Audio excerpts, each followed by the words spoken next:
오늘 말씀은 구루터기에서 피어난 싹입니다. 구루터기에서 피어난 싹. 오늘 말씀을 묵상하면서 다시금 든 생각이 있다면, 이 신앙이라는 것은 우리가 바라보는 시선을 훈련하는 것이다 라는 것이죠.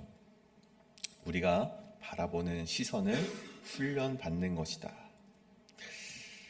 여러분, 오늘 우리가 함께 읽은 이사야 11장은요 모든 것이 잘려나간 그 구루터기 한복판에서 시작이 됩니다.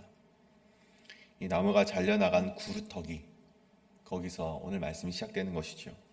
앞선 이사야 10장 말씀을 보면 하나님께서 교만했던 아수르와 이스라엘의 허세를 향한 심판을 선언하시는 장면이 나옵니다. 보라, 주 만군의 여호와께서 혁혁한 위력으로 그 가지를 꺾으시리니 그 장대한 자가 낮아질 것이요 철로 그 빽빽한 숲을 베시리니. 그러니 이 화려했던 왕조도, 이 자랑스러웠던 그 큰 대국도 다 베어져 나가고 한 폭의 풀조차 남아있지 않는 삭막한 구루터기만 남은 절망의 상태가 이스라엘이 맞이할 상태라는 것이었습니다. 그런데 오늘 말씀을 보십시오. 오늘 처음 말씀을 시작하면서 이런 말씀이 있죠. 이새의 줄기에서 한 싹이 나며 그 뿌리에서 한 가지가 나서 결실할 것이라. 여러분, 여기서 하나님의 시선과 사람의 시선의 차이가 드러난다는 것입니다. 여러분 보십시오. 사람의 시선은 어떻습니까? 그 철로 빽빽한 숲을 잘라냈을 때, 그러니까 구루터기만 남아있는 상황에서 사람들은 절망을 한다는 것입니다. 아무것도 남지 않은 그 바닥에서 정말 이 베어져 나간 그 나무텅이를 보면서 우리가 이제 망하였구나, 우리가 이제 정말 이 절망의 끝으로 가는구나. 여러분, 유다 백성이 그렇게 바라봤다면 여러분, 하나님은 무엇을 보십니까? 그 잘려나간 구루터기에서 하나님이 바라보시는 것은 새로운 싹이 움틀 것을 기대하는 것을 바라보셨다는 것입니다. 여러분, 오늘 이 새벽 우리 여러분의 삶의 자리가 베어져 나가고 횡한 구루터기 같아서 혹 낙심하고 계신 성도님들이 계십니까? 오늘 우리가 이사야 11장 말씀을 통해서 우리의 시선을 좀 바꿔나가길 간절히 소원합니다. 우리 가장 깊은 바닥에서 일을 시작하시는 하나님의 놀라운 역전을 오늘 이 11장을 함께 나눌 때 발견해내시고, 여러분이 가진 그 소망을 회복하시는 그런 거룩한 시간이 오늘 이 시간이 되셔서 이 땅을 살아갈 때 비록 우리의 그 나무텅이는 잘려나갔을지 모르겠지만 그곳에서 또다시 새로운 싹을 움트시는 그런 하나님의 놀라운 역사를 바라보시는 저와 여러분의 인생이 되길 간절히 소원합니다.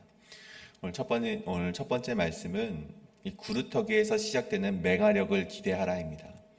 구루터기에서 시작되는 맹활약을 기대하라. 1절의 말씀 다시 읽겠습니다. 이새의 줄기에서 한 싹이 나며 그 뿌리에서 한 가지가 나서 결실할 것이요. 이 당시 이스라엘 백성들은요, 자신들의 상황이 그렇게 좋지 못했기 때문에 늘상 이제 그리워했던 것이 다윗 왕조의 찬란함이었습니다. 그때 당시에는 나라가 굉장히 부강했죠. 솔로몬의 화려한 궁전도 있었고 사방의 적들을 무릎 꿇리던 강력한 군사력과 그리고 그런 경제력들을 그리워하면서 살아갔다는 것입니다. 근데 오늘 말씀에서 하나님께서 그것을 다시금 회복하겠다라고 말씀하시는데 조금 의아한 부분이 있다면 이새의 줄기에서 한 싹이 난다라고 말씀하십니다. 보통 사람들이 그리워하는 것이라면 다윗 왕조나 솔로몬의 왕조일 텐데, 그렇다면 오늘 말씀에 조금 더 어울리게 말하자면 다윗의 줄기에서 혹은 솔로몬의 줄기에서 새싹이 날 것이다, 이렇게 말하는 것이 그들에게 있어서는 조금 더 와닿는 말씀이 될 수 있었다는 것입니다. 그런데 여러분, 오늘 하나님이 하시는 말씀을 보십시오. 이새의 줄기에서 한 싹이 나게 될 것이다. 여러분, 이새가 누구입니까? 여러분, 이 시골 마을에서 양을 치던 보잘것없는 시골 농부에 불과했던 자가 바로 이 이새였습니다. 다윗의 아버지였죠. 다윗 왕조가 시작되기 전 지극히 평범하고 이름 없던 시골 바닥을 가리키면서 이 줄기에서 한 싹이 날 것이다. 여러분, 이것이 무슨 의미입니까? 여러분, 하나님께서 일하시는 방식이 이곳에 담겨 있다는 것이죠. 하나님은 우리가 자랑하고 이 높고 웅장한 그런 가지 위에서 일하시는 것이 아니라 아주 작디 작은 보잘것없는 곳으로부터 하나님의 역사는 시작된다는 것을 오늘 말씀이 보여주고 있다는 것입니다. 그럼 보십시오. 이새의 줄기에서 무엇이 납니까? 한 싹이 나게 될 것이다. 이 호체르, 싹. 여러분, 이것은 아주 약한 이 싹을 말하는 것인데, 이 손으로 살짝 비비기만 해도 으스러버리지고 마는 그런 싹을 말하는 것이 바로 이 호체르, 싹이라는 표현입니다. 여러분, 이새의 줄기에서 그 싹이 날 것이다. 얼마나 보잘것없는 한 싹이 날 것이지만, 하나님은 이 싹이 움터서 열매를 맺게 될 것이다 라고 이 이스라엘 백성들에게, 남유다 백성들에게 말을 하고 있다는 것입니다. 여러분, 식물학에서는 이 맹아력이라는 법칙이 있습니다. 여러분, 한문으로 보자면 싹티울 맹, 싹아, 힘 역자를 써서 식물이 잘린 자리나 이 줄기에서 새로운 싹을 튀어내는, 정말 잘라져 나간 그 자리에서 싹을 피어내는 힘을 가리켜서 맹아력이라고 표현을 합니다. 근데 이 맹아력이 언제 그 제 힘을 발휘하냐면, 이 나무들이 강력하게 잘려나간 자리가 있습니다. 톱이든 아니면 도끼든 그 나무가 잘려나가진 다리에서 이 맹아력이 그 힘을 발휘하게 된다는 것입니다. 여러분, 이 나무들이 배임을 당했을 때 이 식물에도 눈이 있다고 합니다. 그래서 이 잠자고 있었던, 잠깐 눈을 감고 쉬고 있었던 그런 눈이 있는데, 그것을 휴면아라고 표현을 합니다. 잠자고 있었던 눈을 말하는 것이죠. 그 잘려나간 자리에서 그 휴면아가 눈을 뜨게 되는데, 그때 눈을 뜨게 되고, 지금 우리가 잘려나갔으니 우리에게는 맹아력이 필요하다. 그래서 그때 그 나무에서 싹이 피어난다는 것이죠. 여러분, 이것이 맹아력인데, 여러분, 나무가 무성하게 자라 있을 때나 화려함을 자랑할 때는 결코 볼 수 없는 것이 바로 이 맹아력이라는 것인데, 여러분, 이 땅에 살아가는 많은 사람들은 이 맹아력을 보길 원치 않는다는 것입니다. 왜 그렇습니까? 여러분, 눈앞에 보이는 나무들이, 저 화려한 나무들이 잘려나가길 원치 않기 때문이죠. 화려한 거목들, 울창한 숲, 여러분, 사람들은 그것을 더 보고 싶어 한다는 것입니다. 늘 이러한 무성함과 화려함을 자랑하고 싶어 한다는 것이죠. 근데 여러분, 생각해 보십시오. 나무가 하늘 높이 자라고 있어서 잎이 빽빽해지면 그 다음에 일어날 일이 무엇입니까? 여러분, 잎이 빽빽해지면 빽빽해질수록 이 햇빛이 통하지 않습니다. 그렇다는 것은 그늘지게 된다는 것인데, 여러분, 그늘진 나무 가운데에는 바람과 햇빛이 통하지 않게 되어서 겉으로 보기에는 웅장해 보일지 몰라도 그 속 나무에는 병충해들이, 진액을 빨아먹는 덩굴 식물들이 꼬이기 마련이라는 것입니다. 여러분, 겉은 화려해 보일지 몰라도 여러분, 속은 어떻습니까? 죽어가고 있다는 것이죠. 여러분, 아무리 거대한 가지라 할지라도 여러분, 병충해가 붙고 진액을 빨아먹는 덩굴 식물들이 자꾸만 꼬이게 된다면 어떻게 해야 됩니까? 가지를 쳐야만 합니다. 여러분, 그렇게 이 병충해가 가득해서 썩어져 나갈 때 가지를 쳐야만 하는데, 여러분, 가지를 치지 못하면 어떻게 됩니까? 그것이 야금야금 이 나무의 몸통까지 괴롭혀서 그것을 적절한 시기에 치지 않으면 그 나무마저도 베어버려야 되는 그런 상황이 도래해버리고 만다는 것이죠. 여러분, 그런데 오늘 이 남유다 이스라엘 백성들의 상황이 바로 이러한 상황이었다는 것입니다. 작은 제약들을 가지치지 못해서 자꾸만 나무 몸통을 자꾸만 타고 올라와 정말 그 나무 전체를 베어야만 하는 그런 상황이 오늘 이 남유다 백성의 상황이었다는 것입니다. 그래서 구루터기만 남아버린 그 상황 가운데 여러분, 무슨 일이 일어납니까? 그제서야 비로소 하나님의 맹아력, 싹을 움트는 힘이 생겨나게 되었다는 것입니다.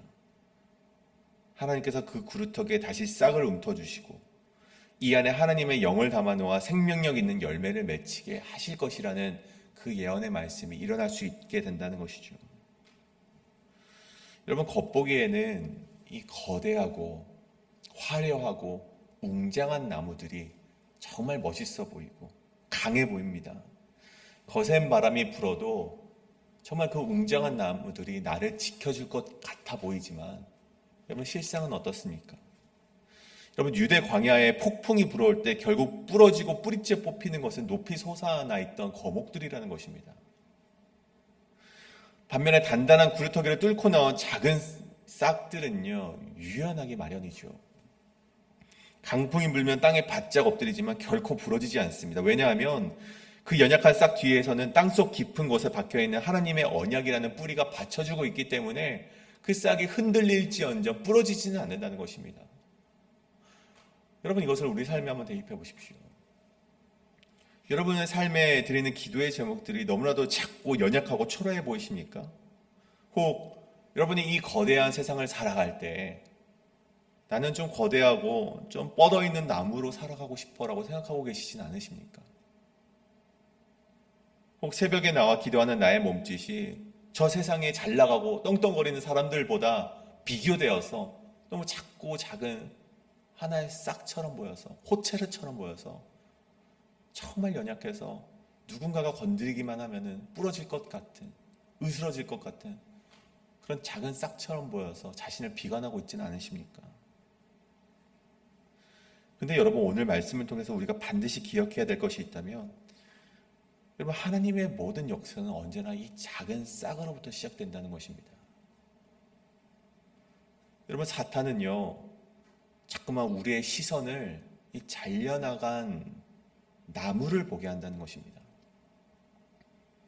여러분, 우리가 어떻게 이 나무를 키워왔는데, 어떻게 이렇게 빽빽한 나무의 숲을 만들었는데 이것이 다 잘려나갔어? 사탄은 우리가 그것을 보게 해서 자꾸만 절망 가운데로 빠지게 만든다는 것이죠. 그런데 하나님은 어떻습니까? 우리가 그리스도인이라고 불리우는 그 하나님의 백성들은요, 하나님께 훈련받은 사람들은요, 무엇을 보아야만 합니까? 하나님이 바라보게 하시는 것은 잘려나가버린 저 몸통이 아니라 그 구루터기에서도 맹하려 피어나게 하시는 그 싹을 하나님께서 보게 하신다는 것입니다. 여러분, 잘려나간 그 나무의 몸통 자체는 아무런 힘이 없습니다. 여러분, 생명력을 잃어버린 나무는요, 그 이후로는 싹을 피울 수가 없습니다. 희망이 없습니다. 오직 절망뿐이죠. 오히려 희망이 있다면 구루터기에 희망이 있다는 것입니다. 하나님의 언약에 뿌리를 두고 있는 그 구루터기는 다시금 싹을 피울 수 있는 희망이 있다는 것이죠. 여러분, 이것이 바로 우리가 절망의 구루터기 앞에서도 다시 일어설 수 있는 소망의 이유가 된다는 것입니다. 오늘 여러분이 처한 환경이 아무리 절망적이라 할지라도, 여러분 심지어 우리의 능력이 아무리 보잘것없어 보인다 할지라도, 오늘 이 새벽 그 하나님의 언약이, 하나님의 영이 우리의 심령 위에 임하시면 새로운 소망이 다시금 싹 피울 줄 믿으시는 저와 여러분이 되시기를 간절히 소원합니다. 이것이 바로 오늘 말씀의 첫 번째, 구두터기에서 시작되는 맹활력을 기대하라입니다. 오늘 마지막으로 두 번째는 이 포식자의 본성을 버리고 여호와의 지식을 채우라는 것입니다. 포식자의 본성을 버리고 여호와의 지식을 채우라. 앞서서 이 나는 구루터기에 나올 이 작은 싹은요, 사실 이 이스라엘을 구원할 메시아를 뜻하는 것이죠. 그리고 그 메시아가 이 땅의 도래에서 통치하게 될 모습에 대해서 또한 오늘 말씀이 이야기하고 있는데 6절에서 8절까지의 말씀입니다. 6절은 그때 이리가 어린 양과 함께 살며 표범이 어린 염소와 함께 누우며 송아지와 어린 사자가 살찐 짐승과 함께 있어 어린아이에게 이끌리며 또 암소와 곰이 함께 있고 사자와 소와 풀을 먹으며 젖 먹는 아이가 독사구멍에 장난하며 그런 참 동화 같은 느낌이 나는, 정말 이러한 메시아가 도래했을 때 이러한 풍경이 펼쳐질 것이라 오늘 말씀이 이야기하고 있습니다. 굉장히 비현실적인 풍경이죠. 여러분, 우리가 실질적으로 이러한 것을 바라보게 되었을 때 굉장히 큰 이질감이 듭니다. 왜 그렇습니까? 여러분, 자연의 법칙을요, 자연의 질서를 완전히 무시하는 일이기 때문입니다. 여러분, 이리와 어린 양이 어떻게 함께 있을 수 있겠습니까? 여러분, 표범과 어린 이 염소도 마찬가지입니다. 여러분, 사자와 살찐 짐승이 어린아이에게 이끌리는 것이, 여러분, 이것은 세상의 법칙과 양육 강식의 법칙에 위배되는 일이라는 것이죠. 그런데 메시아가 통치하는 나라에서는 이러한 일이 일어난다고 합니다. 여러분, 이 환상이 의미하는 바가 무엇입니까? 여러분, 메시아가 돌아가게 됐을 때 우리 다 안 싸우게 될 거야. 우리 다 사이좋게 지내게 될 거야. 여러분, 이걸 말하는 것일까요? 여러분, 그렇지 않죠. 여러분, 오늘 말씀을 조금 더 살펴보기를 원합니다. 여러분, 오늘 이 말씀 6절과 8절의 말씀은요, 우리가 살아가는 세상과 정확히 반대편의 이야기를 말하는 것입니다. 다시 말해서 우리가 살아가는 세상은 정확히 이 본문의 반대편에 서 있다는 것이죠. 철저히 양육강식의 그런 법칙이 존재하는 것이 이 땅의 세계라는 것입니다. 여러분, 기업이 기업을 잡아먹게 되고, 여러분, 기업이 합병하고 인수하고, 사람과 사람이 서로 경쟁하고, 더 좋은 능력과 스펙과 내가 어떠한 연주를 가지고 있냐에 따라서 성공을 할 수 있는 구조라는 것이죠. 조금이라도 약점을 보이면 물어뜯기고, 내가 남을 밟지 않으면 내가 짓밟히는 무한 경쟁의 시대가 바로 이 시대라는 것입니다. 여러분, 그래서 교회 안에서도 내 약점을 보이지 않으려고 쉬쉬하고 입을 틀어막고, 여러분, 내 약함을 내어놓아야지만 하나님의 강함이 내 속에서 자라나는 것인데, 내 약점을 드러내면 서로 그것을 가십하기 바쁜, 정말 이 땅의 세계가 하나님의 나라의 본 모델이 되어야 되는 이 교회 가운데서도 우리가 펼쳐지고 있음을 오늘 말씀이 우리 반대로 우리에게 보여주는 그런 행태라는 것이죠. 여러분, 그래서 현대인들은 불안하게 살아갈 수밖에 없습니다. 왜냐하면 내가 먼저 사자가 되지 않으면 어린 양처럼 찢길 것이라는 공포감이 우리 시대에 팽배하기 때문입니다. 근데 여러분, 오늘 말씀을 보십시오. 메시아가 도래할 그때에는, 여러분, 어떻게 됩니까? 메시아가 도래할 그때에는 상대를 해치고 빼앗고 찢어 발견해야만 내가 살아남을 수 있을 거라고 믿었던 그런 포식자의 본성 자체가 뿌리채 바뀌게 된다는 것을 오늘 말씀이 이야기하고 있다는 것입니다. 그럼 나보다 약한 자를 보면 이용하려 했던 사자 같은 본성이 깨어지게 될 것이고, 남에게 독을 뿜어서 나를 지키려 했던 독사 같은 도끼가 빠져나가는 사회가 바로 메시아가 도래하게 되면 나올 사회라는 것이고, 어린아이의 작은 손에도 순순히 끌려가는 거룩한 유순함의 역사가 메시아가 도래하게 되면 일어날 것이라는 사실을 우리에게 보여줬다는 것입니다. 여러분, 어떻게 이러한 것이 가능합니까? 어떨 때 우리에게 이러한 것이 가능할 수 있습니까? 오늘 말씀 9절을 보십시오. 내 거룩한 삶 모든 곳에서 해됨도 없고 상함도 없을 것이니 이는 물이 바다를 덮음같이 여호와를 아는 지식이 세상에 충만할 것임이니라. 여러분, 이러한 일이, 이 포식자의 본성이 완전히 뒤바뀌는 그 날이 어떻게 가능합니까? 여호와를 아는 지식이 충만해질 때 가능하다는 것입니다. 이리가 갑자기 착해지거나 어린 양이 갑자기 강해졌기 때문에 그러한 일이 일어나는 것이 아니라 여호와를 아는 지식이 우리 가운데 충만하게 될 때 그러한 일이 일어날 수 있다는 것이죠.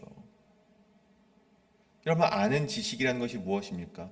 단순히 하나님에 관한 정보를 많이 아는 것 아니라고 말씀드렸습니다. 여러분, 하나님이 어떠한 분인지 알고 그렇게 살아가기를 결단하는 것이 바로 아는 것이라는 사실이죠.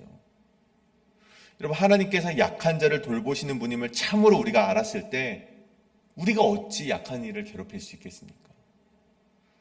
하나님께서 우리의 죄를 용서하셨음을 안다면 어떻게 다른 사람을 정죄할 수 있냐 말입니까? 하나님께서 원수였던 우리를 사랑하셨음을 알고 있는데 나와 다르다는 이유로 누군가를 미워할 수 있겠습니까? 하나님이 누구이신지를 아는데 우리가 어떻게 그렇게 살아갈 수 있겠냐는 말입니다. 여러분, 여호와를 아는 지식이 그렇기 때문에 우리 속에 있는 이리의 포악함과 사자의 교만과 독사의 독을 무력화시키는 능력이 여호와를 아는 지식에 있다는 것입니다. 여러분, 이것이 바로 메시아가 이루는 평화라는 것이죠.